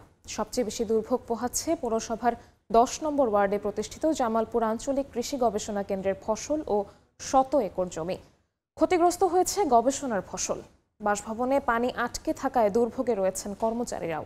ব্যবস্থা নেওয়ার আশ্বাস পৌর কর্তৃপক্ষের। জাহাঙ্গীর আলমের তথ্য ও আবুল কালাম আজাদের ছবি নিয়ে রিপোর্ট। পুরো বর্ষা মৌসুমে জলের সঙ্গে বসবাস। গত 5 বছর ধরে এমন ভোগান্তি। বছরের অর্ধেক সময়ই জলাবদ্ধতার কবলে জামালপুর আঞ্চলিক কৃষি গবেষণা কেন্দ্র। পানিতে তলিয়ে 75 একর জমির চীনাবাদাম, ধান, লাউ, করলা ও পেঁপে গাছের ক্ষতি হয়েছে। একই কারণে 50 একর জমিতে আবাদ করা সম্ভব হচ্ছে না। এছাড়া গবেষণা কেন্দ্রের বাসভবনে পানি আটকে থাকায় নোংরা পানি মারিয়ে চলাচল করতে হয় কর্মকর্তা কর্মচারীদের। শাকসবজি অনেক ক্ষতি হয়েছে, অফিসের আশেপাশে পানি তলিয়ে গেছে। বাচ্চাদের নিয়ে স্কুলে যাতায়াত এবং হাটঘাট বাজার অফিস করার সমস্যা। ঘরের ভিতরেও পানি, গোসল করতে অসুবিধা হচ্ছে, টয়লেটে যাইতে অসুবিধা হচ্ছে। পানি পারানোর পরে হচ্ছে পায়ের বাজার ঘা হইতেছে, তারপরে বাসায় সাপ ঢুকতেছে, অনেক সমস্যা। ছোট ছোট পোলাপান আছে যারা হচ্ছে বাইরে বেরোতে পারতেছে না। পৌরসভার অপরিকল্পিত ড্রেনেজ ব্যবস্থা ও পানি নিষ্কাশনের কোনো ব্যবস্থা না থাকার কারণে এই জলাবদ্ধতা, অভিযোগ গবেষণা কেন্দ্র সংশ্লিষ্টদের। তবে পৌর কর্তৃপক্ষ বলছে, পানি নিষ্কাশনের জন্য ব্যবস্থা নেওয়া হচ্ছে। আমাদের স্টাফেরা সাপ নিয়ে আতঙ্কে আছে, এরা বাসা থেকে বাইরে বের হতে পারে না, তাতে অফিস করাও ব্যাঘাত সৃষ্টি হচ্ছে। যে পানিগুলো জমেছে সেগুলো কিভাবে দ্রুত অপারেশন করা যায়, আমি ইঞ্জিনিয়ার দপ্তর সহ সকলকে নিয়ে বসতেছি এবং আমরা পরামর্শ করে দেখছি যে আমাদের সহ অথবা কোথাও যদি কেটে দিতে হয় আমরা সেটাও কেটে দিব। আমরা আমাদের টিম নিয়ে সেখানে আমরা যাব। কৃষির চাহিদা ও গবেষণা পরিচালনার জন্য 1976 সালে প্রতিষ্ঠা করা হয় জামালপুর আঞ্চলিক কৃষি গবেষণা কেন্দ্র। পৌরসভাকে প্রতি বছর গড়ে 9 লাখ টাকা করে কর দেয় প্রতিষ্ঠানটি। সময় সংবাদ, জামালপুর। ফ্যাসিবাদী দল বলে একহাত নিলেন ভারতের দক্ষিণী চলচ্চিত্রের জনপ্রিয় অভিনেতা থালাপতি বিজয়। ভারতের দক্ষিণাঞ্চলের তামিলনাড়ুর মাদুরাই এলাকায় নিজের রাজনৈতিক দল টিভিকের প্রচারে দাঁড়িয়ে নরেন্দ্র মোদীকে তুলোধুনা করেন এই তারকা রাজনীতিক। অভিনেতা থেকে রাজনীতিক হয়ে জনপ্রিয়তাকে ভর করে তামিলনাড়ুর বর্তমান শাসক ডিএমকের বিরুদ্ধেও হুঁশিয়ারি উচ্চারণ করলেন থালাপতি বিজয়। বিস্তারিত জানাচ্ছেন সুব্রত আচার্য। ஒரு சிங்கம் எப்போ எதுலயும் பெக்யூலியர் தான். வெகு ஜன மக்கள் படை உங்களுக்காக சேவை செய்ய உங்க விஜய் நான் வரேன்। গেল বছর ফেব্রুয়ারিতে অভিনয়ের পাশাপাশি সক্রিয় রাজনীতিতে যোগ দেন ভারতের দক্ষিণী চলচ্চিত্রের সুপারস্টার থালাপতি বিজয়। গড়েন টিভিকে নামে নিজের একটি রাজনৈতিক দলও। There are so many jackals and other animals in the forest, but there will be only one lion. আগামী বছর তামিলনাড়ুর বিধানসভা নির্বাচন, মূলত নিজের দলের হয়ে খুঁটি সাজাতেই বিধানসভার গুরুত্বপূর্ণ এলাকায় নিয়মিত রাজনৈতিক সভা করছেন তিনি। দুদিন আগে মাদুরায়ে ছিল তার এমনই একটি শোডাউন। কয়েক লাখ মানুষের সামনে এদিন কার্যত ভারতের কেন্দ্রীয় শাসক দল বিজেপিকে দেশের ফ্যাসিবাদী দল হিসেবে আখ্যায়িত করেন। এক হাত নেন রাজ্যটির বর্তমান শাসক ডিএমকে নেতা মুখ্যমন্ত্রী MK স্ট্যালিনকেও। বলেন এটা কোনো অভিনয় নয়, রাজনীতি। বিজেপি ফ্যাসিবাদ দল আর ডিএমকেও দেশের নাগরিকের শত্রু হিসেবে আখ্যা দেন তিনি। থালাপতি দাবি করেন তার এই সংগ্রাম আদর্শের লড়াই। থালাপতি বিজয় 1984 সালে শিশুশিল্পী হিসেবে পর্দায় পা রাখেন। এরপর 1992 সালে নাল্লিয়া থারপু চলচ্চিত্রের অ্যাকশন হিরো হিসেবে আত্মপ্রকাশ করেন তিনি। দক্ষিণ ভারতের জনপ্রিয় অভিনেতাদের মধ্যে বিজয় অন্যতম। পর্দার জনপ্রিয়তাকে কাজে লাগাতে সরাসরি রাজনীতির ময়দানে নেমেছেন তিনি। আগামী বছর তামিলনাড়ু বিধানসভায় প্রতিটি আসনে তার দলের প্রার্থী প্রতিদ্বন্দ্বিতা করবেন বলেও এদিন ঘোষণা দেন থালাপতি বিজয়। সুব্রত আচার্য, সময় সংবাদ, ভারত। গাজায় দেখা দিয়েছে ভয়াবহ মানবিক বিপর্যয়। ইসরায়েলের বর্বরতায় উপত্যকাটিতে একদিনে অন্তত 51 জন নিহত হয়েছেন। এর মধ্যে 16 জন ত্রাণের লাইনেই প্রাণ হারিয়েছেন। গাজার শিশুদের পাশে দাঁড়াতে তুরস্কের ফার্স্ট লেডি এমিনে এরদোয়ান যুক্তরাষ্ট্রের ফার্স্ট লেডি মেলানিয়া ট্রাম্পকে আবেগঘন চিঠি লিখেছেন।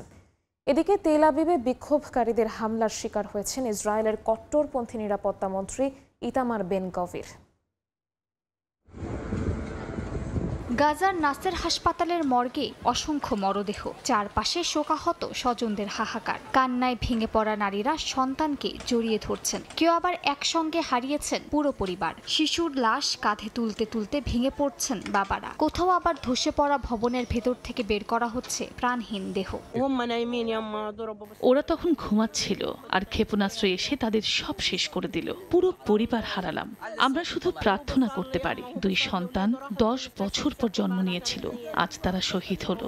আমার ভাইয়ের ছেলের হাত কেটে গেছে, তবু আল্লাহর কাছে প্রার্থনা করি সে যেন বেঁচে থাকে। ইসরায়েলি বিমান হামলায় খান ইউনিস, দের আল বালা ও গাজা সিটির ঘরবাড়ি পরিণত হয়েছে ধ্বংসস্তূপে। বেঁচে যাওয়া অনেকে আবারও বাস্তুচ্যুত। রাস্তায় ছুটছে শিশু আর বৃদ্ধরা। ধোয়ার কুণ্ডুলিতে ঢেকে গেছে শহরের আকাশ। গাজার উত্তরাংশের সাংবাদিক খালেদ আল মাদহুন নিহত হয়েছেন ইসরায়েলি সেনাদের গুলিতে। চলমান সংঘাতে এতদিনে প্রাণ হারিয়েছেন অন্তত 270 সাংবাদিক। অন্যদিকে খাদ্য সহায়তার জন্য জিকিম এলাকায় লাইন ধরেছেন হাজারো মানুষ। হতাশ হয়ে ফিরে যাচ্ছেন খালি হাতেই অনেকে। সর্বত্র দুর্ভিক্ষের ভয়াবহ চিত্র, ক্ষুধায় কাতর অসংখ্য শিশু। জাতিসংঘ সমর্থিত সংস্থা IPC বলছে গাজা সিটি ইতোমধ্যেই দুর্ভিক্ষের কবলে, আর তা দ্রুত ছড়িয়ে পড়ছে দক্ষিণে। এমন প্রেক্ষাপটে তুরস্কের ফার্স্ট লেডি এমিনে এরদোয়ান যুক্তরাষ্ট্রের ফার্স্ট লেডি মেলানিয়া ট্রাম্পকে আবেগঘন চিঠি লিখেছেন। তিনি মেলানিয়া ট্রাম্পকে স্মরণ করিয়ে দিয়েছেন ইউক্রেন যুদ্ধের শিশুদের পাশে দাঁড়ানোর কথা। আহ্বান জানিয়েছেন একই কণ্ঠ এবার যেন শোনা যায় গাজার শিশুদের জন্য। শনিবার কফার মালাল গ্রামে সিনাগগে যাওয়ার পথে ইসরায়েলের কট্টর ডানপন্থী নিরাপত্তা মন্ত্রী ইতামার বেন গভির মুখোমুখি হন বিক্ষোভকারীদের। চিৎকার চেঁচামেচিতে এক পর্যায়ে মন্ত্রী নিজেও রেগে বিক্ষুব্ধ গ্রামবাসীর দিকে তেড়ে যান। জিম্মিদের ফেরত আনার দাবির পাশাপাশি গ্রাম থেকে বেন গভিরকে বের করে দেওয়ার জন্য বিভিন্ন প্রতিবাদী স্লোগান দেন গ্রামবাসী। মালিহা সুহরওয়ার্দী, সময় সংবাদ। ভূমি অদল বদলের বিষয়ে রুশ প্রেসিডেন্টের সঙ্গে আলোচনায় বসতে সম্মতি জানিয়েছেন ইউক্রেনের প্রেসিডেন্ট ভলোদিমির জেলেনস্কি। এমন দাবি করে ইউক্রেনের উপপররাষ্ট্রমন্ত্রী জানান, বর্তমান যুদ্ধরেখা ঘিরেই আলোচনা শুরু হবে। এর মধ্যে ইউক্রেনের শান্তি আলোচনা ভণ্ডুলের অভিযোগ অস্বীকার করেছেন রুশ পররাষ্ট্রমন্ত্রী ল্যাভরভ। পশ্চিমা নিষেধাজ্ঞা সত্ত্বেও পশ্চিমা দেশগুলোর সঙ্গেই যৌথ প্রকল্প অব্যাহত রাখার দাবি করেছেন রুশ প্রেসিডেন্ট ভ্লাদিমির পুতিন। রাশিয়ার প্রেসিডেন্ট ভ্লাদিমির পুতিনের সঙ্গে সাক্ষাতের আগে ও পরে মার্কিন প্রেসিডেন্ট ডোনাল্ড ট্রাম্প বারবার ইউক্রেনের প্রেসিডেন্টকে কিছু ভূমি ছাড় দিয়ে সমঝোতায় আসার আহ্বান জানিয়েছেন। তবে জেলেনস্কি প্রতিবারই তা প্রত্যাখ্যান করেছেন। এবার ইউক্রেনের উপপররাষ্ট্রমন্ত্রী সের্গেই কিসলিৎসা জানান, ভূমি ইস্যুতে জেলেনস্কি সরাসরি পুতিনের সঙ্গে বসতে রাজি। এ সময় কিসলিৎসা জানান, নিরাপত্তার নিশ্চয়তার খসড়া তৈরি করতে মার্কিন কর্মকর্তারা কঠোর পরিশ্রম করছেন। প্রাথমিক খসড়া আগামী সপ্তাহেই আসতে পারে বলে আশাবাদী কিয়েভ।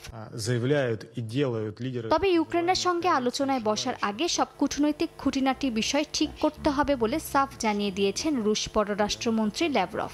এমন প্রেক্ষাপটে পশ্চিমা সংবাদ মাধ্যমে ইউক্রেন যুক্তরাষ্ট্র আলোচনায় রাশিয়ার বাধা দেওয়ার বিষয়টি উঠে আসে। তবে এই অভিযোগ অস্বীকার করেছেন রুশ পররাষ্ট্রমন্ত্রী। ল্যাভরভ জানান, ইউরোপীয় নিরাপত্তা নিয়ে রাশিয়াকে বাদ দিয়ে কোনো সমাধানই সম্ভব নয়। এদিকে ইউরোপীয় কমিশনের তথ্য অনুযায়ী এবছর এখন পর্যন্ত জব্দকৃত রুশ সম্পদের সুদ থেকে পাওয়া অর্থ দিয়ে ইউক্রেনকে 900 কোটি ইউরো ঋণ দিয়েছে ইউ। পুরো প্রতিশ্রুতির অঙ্ক 2100 বিলিয়ন ইউরো। মস্কো এই পদক্ষেপকে বলছে আন্তর্জাতিক আইন বিরোধী এবং বৈশ্বিক আর্থিক ব্যবস্থার জন্য আত্মঘাতী। এদিকে রুশ প্রেসিডেন্ট ভ্লাদিমির পুতিন রাশিয়ার বৈজ্ঞানিক সহযোগিতা ও সামরিক সক্ষমতার চিত্র তুলে ধরেছেন। সার্ভে পরমাণু বিজ্ঞানীদের সঙ্গে বৈঠকে তিনি জানান, পশ্চিমা নিষেধাজ্ঞা সত্ত্বেও বিজ্ঞানীদের সঙ্গে কাজ চলছে। শুধু ফিনল্যান্ড বাদে পশ্চিমা দেশগুলোর সঙ্গে যৌথ প্রকল্প অব্যাহত। এমনকি ন্যাটো সদস্য জার্মানি ও ফ্রান্সের সঙ্গেও। মহাকাশ খাতে যুক্তরাষ্ট্রের সঙ্গে আন্তর্জাতিক মহাকাশ স্টেশন সহ নানা প্রকল্পও চলছে। মালিহা সুহরওয়ার্দী, সময় সংবাদ। আলাস্কায় মার্কিন ও রুশ প্রেসিডেন্টের বৈঠকের পর ইউক্রেন যুদ্ধ বন্ধের বিষয়ে আশা জাগলেও বাদ সাধছে ট্রাম্পের হুমকি ধামকি। বিশ্লেষকরা বলছেন, পুতিনকে হুমকি ধামকি দিয়ে নয়, বরং সমঝোতার মাধ্যমে সংকট নিরসন সম্ভব। কেননা এর আগে যুক্তরাষ্ট্র ও পশ্চিমা নানা হুমকি সত্ত্বেও নিজের অনড় অবস্থান থেকে টলানো যায়নি রুশ প্রেসিডেন্টকে। ইতিহাস বলছে, আলোচনার টেবিলে ছাড় দিয়ে সমঝোতার মাধ্যমেই পুতিনকে কোনো সিদ্ধান্ত বাস্তবায়নে রাজি করানো গেছে। আন্তর্জাতিক কূটনীতির ভাষায় পুতিন হুমকি নয়, লেনদেন কৌশলে বিশ্বাসী। 3.5 বছর ধরে চলছে রাশিয়া ইউক্রেন যুদ্ধ। যুদ্ধ বন্ধে যুক্তরাষ্ট্র ও পশ্চিমা মিত্রদের পক্ষ থেকে নানা নিষেধাজ্ঞা ও হুমকি ধামকি দেয়া হয় রুশ প্রেসিডেন্ট ভ্লাদিমির পুতিনকে। রাশিয়া জ্বালানি থেকে শুরু করে প্রযুক্তি, আর্থিক খাতে একের পর এক নিষেধাজ্ঞার খড়গ দেয় পশ্চিমারা। আন্তর্জাতিক অপরাধ আদালত আইসিসির পক্ষ থেকে জারি করা হয় পুতিনের বিরুদ্ধে গ্রেফতারি পরোয়ানা। কোনো কিছুতেই যুদ্ধ বন্ধে রাজি করানো সম্ভব হয়নি রুশ প্রেসিডেন্টকে। এমনকি বাইডেন প্রশাসনের সঙ্গে এক টেবিলে বসানোও যায়নি পুতিনকে। সেই অসম্ভবকে সম্ভব করেছেন মার্কিন প্রেসিডেন্ট ডোনাল্ড ট্রাম্প। ট্রাম্প পুতিনের বন্ধুত্বের কথা অজানা নয়, তবে রাশিয়ার ওপর শুল্কারোপ ও নিষেধাজ্ঞার হুমকি ধামকিতে বন্ধুত্বে কিছুটা ফাটল ধরা দিয়েছে এমন খবর চাউর হয়। অবশেষে 15 আগস্ট 2019 সালের পর দ্বিতীয়বারের মতো মুখোমুখি বৈঠকে বসেন ট্রাম্প পুতিন। ইউক্রেন যুদ্ধ বন্ধে ঐতিহাসিক আলোচনা হয় এই দুই নেতার। এর আগে একাধিকবার ফোনালাপ হয় দুই বিশ্ব নেতার। এ বিষয়ে বিশ্লেষকরা বলছেন, হুমকি নয়, আলোচনার টেবিলে ছাড় দিয়ে সমঝোতার মাধ্যমেই রুশ প্রেসিডেন্টকে রাজি করানো সম্ভব। এর আগে 2022 সালে তুরস্ক ও জাতিসংঘের মধ্যস্থতায় কৃষ্ণ সাগরে করা শস্য চুক্তিতে রাশিয়া রাজি হয়েছিল। বিনিময়ে কিছু অর্থনৈতিক ছাড় দিতে হয়। একইভাবে 2015 সালে ইরানের পারমাণবিক চুক্তিতেও কৌশলগত লাভের কারণে পশ্চিমাদের সঙ্গে এক টেবিলে বসতে দ্বিধা করেনি মস্কো। তুরস্ক রাশিয়ার সম্পর্ক আগে খারাপ হলেও জ্বালানি ও প্রতিরক্ষা সহযোগিতার সমঝোতার মাধ্যমে সম্পর্ক ঘনিষ্ঠ হয় মস্কো আঙ্কারার। এখানে হুমকি নয়, বরং কাজ করেছিল পারস্পরিক স্বার্থ। বিশ্লেষকদের মতে ব্যক্তিগত সম্পর্ক সম্মানের জায়গা এবং রুশ জনগণের কাছে সুবিধা দেখাতে পারলেই পুতিন সমঝোতায় আসতে রাজি হন। আন্তর্জাতিক কূটনীতির ভাষায় হুমকি নয়, বরং গিভ অ্যান্ড টেক কৌশল মেনে চলেন ভ্লাদিমির পুতিন। রাইসা জান্নাত, সময় সংবাদ। রাশিয়ার মস্কো শহরে শুরু হয়েছে 17তম আন্তর্জাতিক সামরিক সঙ্গীত উৎসব। এতে অংশ নিয়েছে বিশ্বের বিভিন্ন দেশের সামরিক ব্যান্ডের সদস্যরা। এবারের উৎসব থেকে অর্জিত অর্থ বিশেষ সামরিক অভিযানে অংশগ্রহণকারী সদস্যদের পরিবারকে দিতে চান প্রেসিডেন্ট ভ্লাদিমির পুতিন। বৃহস্পতিবার থেকে শুরু হওয়া এই উৎসব চলবে 31 আগস্ট পর্যন্ত। মস্কো ইন্টারন্যাশনাল মিলিটারি মিউজিক ফেস্টিভ্যালের 17তম আসরের উদ্বোধনী অনুষ্ঠানে লাল গালিচায় হাঁটেন বিশ্বের বিভিন্ন দেশের সামরিক ব্যান্ডের সদস্যরা। আন্তর্জাতিক এই উৎসবের এবারের আসরে বিভিন্ন দেশের সামরিক ব্যান্ডের কুচকাওয়াজের পাশাপাশি ধ্রুপদী, লোক ও পপ সঙ্গীত শিল্পী এবং নৃত্যশিল্পীদের পরিবেশনাও উপভোগ করবেন দর্শকরা। এই বছরের আসর উপলক্ষে পাঠানো শুভেচ্ছা বার্তায় রাশিয়ার প্রেসিডেন্ট ভ্লাদিমির পুতিন বলেন, এই প্রাণবন্ত সৃজনশীল ফোরাম তাদের জাতির সাংস্কৃতিক জীবনের একটি ভিত্তিপ্রস্তর। এই বছরের উৎসব থেকে উপার্জিত অর্থ বিশেষ সামরিক অভিযানে অংশগ্রহণকারী সদস্যদের পরিবারকে দিতে চান তিনি। দেশটির পররাষ্ট্রমন্ত্রী সের্গেই ল্যাভরভ বলেন, তিনি নিশ্চিত যে এই উৎসবটি তার ব্যতিক্রমী উৎকর্ষতার মান বজায় রাখবে, মস্কোর অতিথি এবং বাসিন্দাদের জন্য একটি অবিস্মরণীয় অভিজ্ঞতা হয়ে থাকবে। 2025 সালের এই উৎসবে Burkina Faso, Ethiopia, Kazakhstan, Mongolia, Bosnia ও হার্জেগোভিনা, সংযুক্ত আরব আমিরাত, জিম্বাবুয়ে, বেলারুশ ও ইতালি শিল্পীরা অংশ নিয়েছেন। বৃহস্পতিবার থেকে শুরু হওয়া এই উৎসব চলবে 31 আগস্ট পর্যন্ত। শেখ সাদি মারজান, সময় সংবাদ। ভেনেজুয়েলার জলসীমায় মার্কিন যুদ্ধজাহাজ মোতায়েনকে কেন্দ্র করে শুরু হয়েছে তীব্র সমালোচনা। যুক্তরাষ্ট্রের এমন পদক্ষেপের বিরোধিতা করেছে লাতিন আমেরিকার দেশগুলো। তাদের অভিযোগ, ভেনেজুয়েলায় সরকার পরিবর্তন ও তেলের নিয়ন্ত্রণ নিতেই এমন পদক্ষেপ নিয়েছে দেশটি। তবে যুক্তরাষ্ট্রের দাবি, লাতিন আমেরিকার মাদক চক্র মোকাবিলা করতে যুদ্ধজাহাজ মোতায়েন করা হয়েছে। মার্কিন প্রেসিডেন্ট ডোনাল্ড ট্রাম্পের নির্দেশে ভেনেজুয়েলার জলসীমায় পাঠানো হয়েছে 3টি এজিস গাইডেড মিসাইল ডেস্ট্রয়ার। ওয়াশিংটনের দাবি, এ মোতায়েন লাতিন আমেরিকার মাদক চক্র মোকাবিলার অংশ। তবে ভেনেজুয়েলাকে ঘিরে সামরিক উপস্থিতিকে সরাসরি হুমকি হিসেবে দেখছে প্রতিবেশী দেশগুলো। বুধবার আলবা টিসিপি জোটের জরুরি শীর্ষ বৈঠকে যুক্তরাষ্ট্রের পদক্ষেপের কড়া নিন্দা জানানো হয়। ভেনেজুয়েলার প্রেসিডেন্ট নিকোলাস মাদুরোর প্রতি পূর্ণ সমর্থন পুনর্ব্যক্ত করে জোট বলেছে, কোনো বিদেশি হস্তক্ষেপ গোটা লাতিন আমেরিকা ও ক্যারিবীয় অঞ্চলের স্থিতিশীলতাকে বিপর্যস্ত করবে। বিশ্লেষকরা মনে করছেন, মাদক চক্র মোকাবিলার অজুহাতে ভেনেজুয়েলার সরকার বদলানো ও তেলের নিয়ন্ত্রণ নেওয়ার চেষ্টা করছে যুক্তরাষ্ট্র, যার অংশ হিসেবে ভেনেজুয়েলার জলসীমায় যুদ্ধ জাহাজ মোতায়েন করেছে ট্রাম্প প্রশাসন। দ্বিতীয় বিশ্বযুদ্ধের পর বিভিন্ন সময় যুক্তরাষ্ট্র তেলের নিয়ন্ত্রণে একাধিকবার এমন কৌশল নিয়েছে বলেও জানান তারা। ভেনেজুয়েলার কাছে ক্যারিবিয়ান অঞ্চলে সেনা মোতায়েনের উদ্দেশ্য হল ভেনেজুয়েলার সরকারকে উৎখাত করা। লাতিন আমেরিকার প্রতি ট্রাম্পের বার্তা হল, তথাকথিত মনোরম মতবাদ আবারও ফিরে এসেছে। যুক্তরাষ্ট্র নিঃসন্দেহে তেলের নিয়ন্ত্রণও নিতে চায়। 1945 সালে দ্বিতীয় বিশ্বযুদ্ধ শেষ হওয়ার পর এটি প্রথমবার নয়। এরই মধ্যে যুক্তরাষ্ট্রের এমন পদক্ষেপের বিরোধিতা করেছে প্রতিবেশী দেশ ব্রাজিল। প্রেসিডেন্টের বিশেষ উপদেষ্টা সেলসো আমোরিমো উদ্বেগ জানিয়ে বলেন, হস্তক্ষেপ বিরোধিতা ব্রাজিলের বৈদেশিক নীতির মৌলিক ভিত্তি। যুক্তরাষ্ট্র মাদক ও সন্ত্রাসবাদের অজুহাতে অন্য দেশে সামরিক পদক্ষেপ নেবে, এটি মোটেই গ্রহণযোগ্য নয়। আর কলম্বিয়ার প্রেসিডেন্ট গুস্তাভো পেত্রো সতর্ক করে বলেন, ভেনেজুয়েলা ও কলম্বিয়ার মধ্যে 2219 কিলোমিটার সীমান্ত রয়েছে। তার মতে, যুক্তরাষ্ট্র যদি ভেনেজুয়েলায় হামলা চালায় তবে সমস্যার সমাধান হবে না, বরং অস্থিতিশীলতা ছড়িয়ে পড়বে এবং সংঘাতে জড়িয়ে পড়তে বাধ্য হবে কলম্বিয়া। সাদিয়া তাসনিম, সময় সংবাদ। ভোরের সময় আরও থাকছে, সোহান সাইফ প্রথম পছন্দ নয়, বিকল্প হিসেবেই আছেন এশিয়া কাপ স্কোয়াডে। কম্বিনেশনে বাদ শান্ত মিরাজ, জানালেন প্রধান নির্বাচক। অভিজ্ঞতা না থাকায় বিবেচনায় নেই জিসান। ওমরাহ পালনকারী মুসল্লিদের জন্য উন্মোচিত হলো নতুন ডিজিটাল পরিষেবা নুসুক ওমরাহ। এই প্ল্যাটফর্মের মাধ্যমে এখন বিশ্বের বিভিন্ন দেশের মুসলমানরা সরাসরি অনলাইনে ভিসার জন্য আবেদন করতে পারবেন। পাশাপাশি আবাসন, পরিবহন সহ নানা সেবার বুকিংও সম্ভব হবে এই প্ল্যাটফর্মের মাধ্যমে। বিস্তারিত জানাচ্ছেন আরিফুর রহমান। প্রতি বছর লাখ লাখ মুসল্লিকে হজ করতে সৌদি আরবের ভিসা আবেদনের সময় নানা ধরনের জটিলতায় পড়তে হয়। তবে এবার কোনো ধরনের এজেন্ট, ওমরা সেবাদানকারী প্রতিষ্ঠান বা মধ্যস্থতাকারী ছাড়াই ভিসা আবেদন করতে পারবেন তারা। সম্প্রতি সৌদি হজ ও ওমরা মন্ত্রণালয় নুসুক ওমরাহ নামের পরিষেবাটি উদ্বোধন করে। সৌদি মন্ত্রণালয় জানায়, ওয়েবসাইট umrah.nusuk.sa এর মাধ্যমে খুব সহজেই ভিসার আবেদন করা যাবে। নুসুক উমরাহ নামের নতুন এই ডিজিটাল পরিষেবার মাধ্যমে বিভিন্ন বিকল্প সুবিধাও গ্রহণ করা যাবে। মুসল্লিরা চাইলে এর মাধ্যমে পূর্ণাঙ্গ প্যাকেজ নিতে পারবেন। আবার ভিসা, হোটেল বুকিং, পরিবহন বা সাংস্কৃতিক ভ্রমণ আলাদাভাবে বুক করার সুযোগও থাকছে। প্ল্যাটফর্মটি 7টি ভাষায় চালু হয়েছে এবং এটি সরকারি ব্যবস্থার সঙ্গে সম্পূর্ণ সংযুক্ত। এতে আবেদন থেকে শুরু করে ভিসা প্রদানের প্রতিটি ধাপ অনলাইনে সম্পন্ন হবে।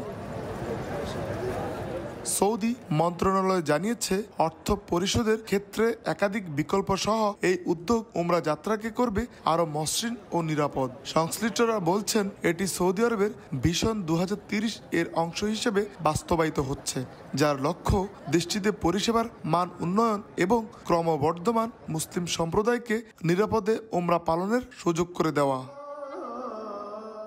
আরিফুর রহমান, সময় সংবাদ, সৌদি আরব। পছন্দ নয়, এশিয়া কাপের স্কোয়াডে নুরুল হাসান সোহান আর সাইফ হাসানের জায়গা হয়েছে বিকল্প হিসেবে, আর টিম কম্বিনেশনের কারণে বাদ পড়েছেন শান্ত মিরাজ। অভিজ্ঞতায় জিসান আলমের চেয়ে এগিয়ে থাকায় সৌম্য সরকারকে এখনও বয়ে বেড়াচ্ছে টিম ম্যানেজমেন্ট। ক্রিকেটারদের নিজেদের উন্নতিতে পরামর্শ দিলেন প্রধান নির্বাচক। আরও একটা এশিয়া কাপ করা নাড়ছে দরজায়, আরও একবার সেই পুরনো নিয়মে আবদ্ধ টিম ম্যানেজমেন্ট। শেষ মুহূর্তে দলের সঙ্গে যুক্ত করা হয়েছে 2 নতুন মুখকে। সাম্প্রতিক সময়ে টি-20-র বিবেচনায় না থাকলেও সোহান, সাইফ এখন এশিয়া কাপের স্কোয়াডে। সামাজিক মাধ্যমের প্রভাব নাকি টিম ম্যানেজমেন্টের পরিকল্পনার অংশ? উত্তর দিলেন প্রধান নির্বাচক। লাইক টু লাইক রিপ্লেসমেন্টের জায়গায় অনুশীলনে ভিন্ন ধরনের ইনস্ট্রুমেন্ট ব্যবহার করছেন জুলিয়ান উড। ঢাকায় এই ইংলিশম্যানের হাতে ছিল প্রো ভ্যালোসিটি ব্যাট, সিলেটে ভারী হাতুড়ি। ব্যাটারদের শক্তি বাড়াতে ব্যবহার করছেন এসব। একজন কোচ হিসেবে আমাকে সবসময় আউট অফ বক্স চিন্তা করতে হয়। জাকেরের হাতে হাতুড়ি ছিল, সেটা দিয়ে কিছু স্কিল দেখানোর চেষ্টা করেছি যা ব্যাটারদের শক্তি বাড়াতে কাজ করে। জাকের দারুণ ব্যাটার, বড় শট খেলায় সে দক্ষ। আধুনিক ক্রিকেটে টেলেন্ডারদের ভূমিকাটা গুরুত্বপূর্ণ। টি-20 হোক কিংবা ওয়ানডে, বোলাররাও যেন ব্যাট হাতে অবদান রাখতে পারে সেটা নিয়েও কাজ করছেন জুলিয়ান। টেলেন্ডাররা হয়তো 8 থেকে 10 কিংবা 1 ওভার সুযোগ পায়, সেটাকেই যদি কাজে লাগাতে পারে তাহলে দল উপকৃত হয়। এটা নিয়ে কাজ করছি। ঐচ্ছিক অনুশীলনে কঠোর পরিশ্রম করছেন ক্রিকেটাররা। নাহিদ রানা, শরীফুল, তানজিদ তামিম, তাহিদ হৃদয়রা 2.5 ঘন্টা স্কিল ট্রেনিং করেছেন। তারেক হাসান শিমুল, সময় সংবাদ। এ পর্যায়ে শীর্ষ সংবাদগুলো জানিয়ে দিচ্ছি আরেকবার। ক্যাম্পাসে ক্যাম্পাসে ছাত্র সংসদ নির্বাচনের উচ্ছ্বাস। কমবে একাডেমিক সংকট, সুরক্ষিত হবে অধিকার, আশা শিক্ষার্থীদের। আরও বিকশিত হবে গণতন্ত্র, বলছেন বিশ্লেষক। ঢাকা সফরের দ্বিতীয় দিনে আজ প্রধান উপদেষ্টার সঙ্গে পাকিস্তানের উপপ্রধানমন্ত্রীর বৈঠক। বেশ কয়েকটি চুক্তি ও সমঝোতা সইয়ের আশা। সন্ধ্যায় বেগম জিয়ার সঙ্গে সাক্ষাৎ। বন্ধ করে দিয়ে ওদিকে দিয়ে আরো একটা ঝামেলা সৃষ্টি করছে। এক রাস্তা দেখতে সোজা খোলা আছে, এটা বন্ধ করে দিয়ে ওই কোন মাথা দিয়ে দিছে, আধা ঘন্টা 2 ঘন্টা ঘুরে আইতেছে। ডাইভারশন কার্যক্রমে যানজট না কমে বেড়েছে অভিযোগ রাজধানীবাসীর। দীর্ঘ পথ ঘুরে নিতে হয় ইউটার্ন, বসে থাকতে হচ্ছে দীর্ঘ সময়। বিকল্প রুটের তথ্য না থাকায় ভোগান্তি। এবং গ্রামীণফোনের বিরুদ্ধে অস্বাভাবিক কম দামে সিম বিক্রি করে বাজার দখলের অভিযোগ রবি ও বাংলালিংকের। হতে পারে মামলা, বলছে প্রতিযোগিতা কমিশন। অস্বীকার প্রতিষ্ঠানটির।